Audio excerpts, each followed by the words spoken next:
Shabbat Shalom. This week's Parsha, Parshat Shoftim, has a batch of commandments concerning the disgusting, revolting practices, the Torah calls them toevot, of the inhabitants of Canaan, who the Jewish people are about to meet once they cross the Jordan, and warning us not to imitate them, copy them with these various practices of divination and other superstitions and much worse. But the commandments are introduced by saying, Ki ata ba el haaretz asher Hashem Elokecha noten lach, lo tulmad la'asot ketoavot ha'goyim ha'ela. And the Ralbag asks very good questions.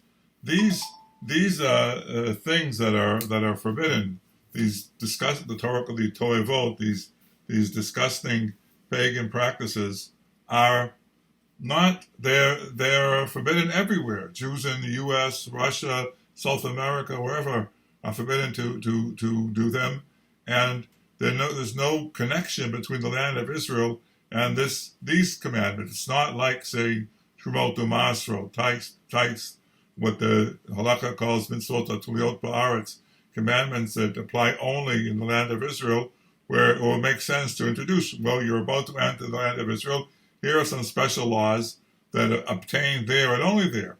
But these are laws that apply everywhere. Why does the Torah introduce them by saying, Ki ata ba'al haaretz? And the Ralbag gives an answer that, these are practices that were very common in Canaan. The Canaanites, we are told, were, sunk into this type of depravity, which is one of the reasons why they were ripe for being punished and thrown out of the land. But this, to me, is an insufficient answer, because Egypt, the place where the Jews came out of, was no less sunk in depravity. We absorbed from Egypt a lot of very bad ideas and practices, which we saw, of course, in the episode of the Egel Azav, the golden calf. So it still needs further explanation why the Torah connects these prohibitions with entering the land of Israel. And so I would like to suggest the following, that in Egypt, despite the hard conditions, the slavery, the lack of teachers, the lack of instruction in Torah, and the way that the Jewish people there, as the Rambam says, were on the brink of losing whatever Avram, Yitzchak, and Yaakov had taught us, still, because we were in a foreign land, and what's critical, we were aware, we maintained our identity as a foreign people, and we maintained the social distancing, not the social distancing that we're told now to practice between individuals, stay, 6 feet or whatever, 2 meters away from the next person, but the social distancing of Jews as a people, not to mix with the other peoples. And as the Midrash tells us, it didn't change their dress, it didn't change their names. We maintained certain distinctive features that made us different, other than the Egyptians, and this was a very important barrier to prevent us from falling all the way down into the pits of the Egyptian flesh pot.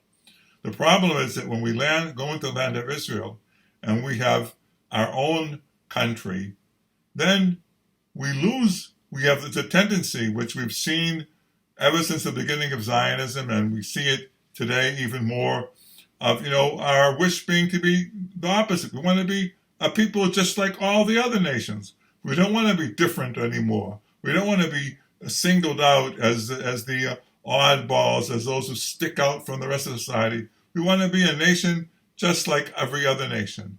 And this brings with us great dangers, because being a nation just like every other nation doesn't mean having a flag and a legislature and your own traffic regulations.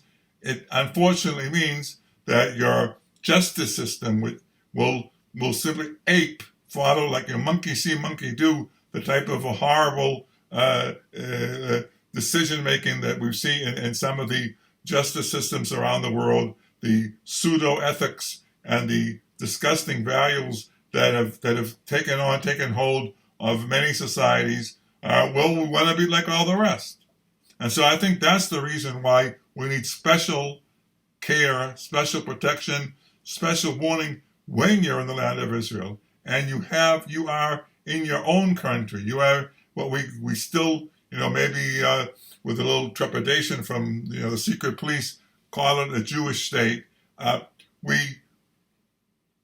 We're in increasing danger of absorbing some of the practices that really conflict head on with our faith and with our tradition, with what we were taught and what the prophets taught us and what our sages have taught us, precisely because it is in our own land. And I think this is the reason why the Torah had to introduce these regulations by telling us, because you're entering the land of Israel, now you have to be extra careful not to follow the practices of the other peoples. Thank you very much, and Shabbat Shalom.